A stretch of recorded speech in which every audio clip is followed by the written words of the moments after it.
Welcome to Slash Forward, the channel where we provide summarization and commentary for all your favorite popular and obscure horror movies. In this video, we're going to start another new series called, well, you saw the title card, it's Monsters of Horror. The series will explore the common horror trope of including an insufferable turd within the group of protagonists to act as a sort of secondary antagonist, someone other than the main bad guy who's used to create tension and drama from within the group. This can be a useful and sometimes necessary element of the story, but is often overused or overacted, creating an annoying distraction for the viewer. For the inaugural episode, we're going to review Friday the 13th 3D, the first of the franchise to contain a true monster. This is an excellent starting point because it gives us multiple points of comparison to clearly define what we're pursuing here. The first film focuses on developing the final girl and relies on a plot twist ending. No extra antagonism needed here. The second in the series starts to dip its toes into the water with this guy. Ugh.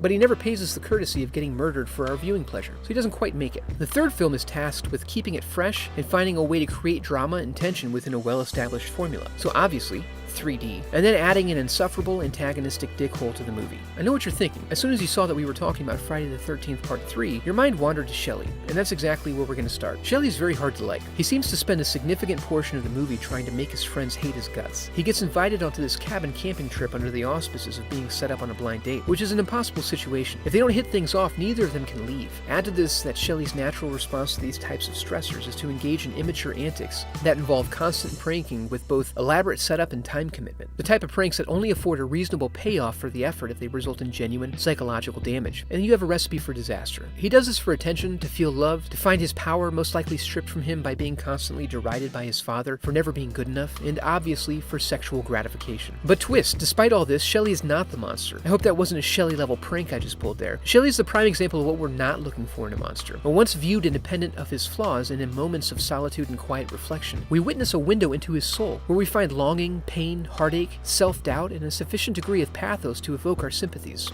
Being a jerk is better than being a nothing.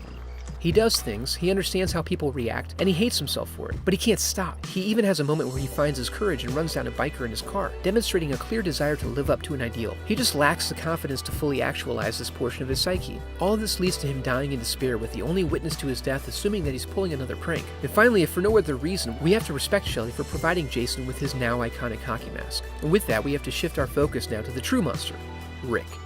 Rick plays a responsible, mature role within the group, which only promotes confusion around ascertaining the degree to which he may either be a prick or a true predator. These movies generally present their main characters as teenagers participating in woodland fun during the summer months, although aging the characters is not always easy just from observing the actors. For instance, the two potheads. Are these supposed to be teenagers? They're the least responsible of the group of tweeners who travel out to this cabin to hang with Rick, who's clearly a grown-ass man. So how do we interpret what's going on here? If we assume the characters are the appropriate age of the actors, the implications of their relationships get somewhat dark. Rick's no longer one of the boys, he's a grown man emotionally manipulating a high school girl. And with that in mind, let's review some clues that indicate Rick is a generally unlikable character. And first off, he's a large man driving a tiny car, and he never attempts to assimilate himself into the group in any way. He has a penchant for draping wool sweaters over flannel shirts in the summertime, and he gets upset with Shelley for the damage to his car, despite the fact that this was a defining moment in Shelley's life. The damage was caused by an unidentified third party, and by the way the glass shattered, you know Rick had clearly cheaped out on a prior repair. None of these things speak favorably of Rick, but is mostly just background noise compared to his persistent campaign of emotional abuse imposed upon Chris, the protagonist of the movie and his love interest. If you watch his interactions, you quickly see that, while she's working hard to heal from a significant psychological trauma and returning to the cabin as a part of her long journey to reacclimate herself to the places she previously found comforting and safe, Rick views this trip as her last chance to allow him to give her his gift, as he constantly and explicitly pressures her to have sex with him. Here are some clips where he goes back and forth in his affection for her, keeping her constantly guessing and uncertain. He allows her to play the alternating role of being the sole reason he's there, while also ignoring any of her emotional needs. Hello, Rick. How are you?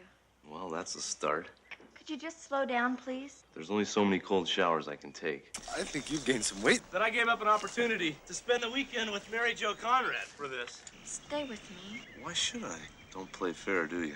In an example of his disregard, here he is hard-negging her by refusing to look in her direction while having a conversation. No doubt he has a full-length mirror propped up on a hay bale, so he can watch how his slippery body works when his muscles are under duress like a proper strong boy. One can only conclude from this evidence that Rick is confused and insecure. He considers himself a mature adult and an alpha male, but with only a superficial understanding of what any of that means. He only understands his own perverted desires and lacks the empathy required to understand how his words and actions affect the people around him. The only real question we're left with is whether or not he falls fully into sociopathy. Unfortunately, we never fully find out because before he has the opportunity to see his plan through, he's fittingly dispatched in a way that robs him of his voice and power, ineffectually flailing in vain as Jason pops his head like a grape. How does he rank? Seemingly not very high. While he went heavy on the psychological abuse, he was never overtly violent and didn't do much to generally annoy or distract the group. His main strength was his subtlety, which allowed him to mostly float under the radar, but he serves as an excellent first example of what we're doing here, because the role his character fills stands out among the early movies in the series, and he also has apparent competition within the movie he occupies. That's why Rick is going to act as our first monster of horror. He'll be the benchmark against which we judge the others in future episodes. If you have a favorite and you'd like to see how they stack up, please post about it in the comments below. Thanks for watching.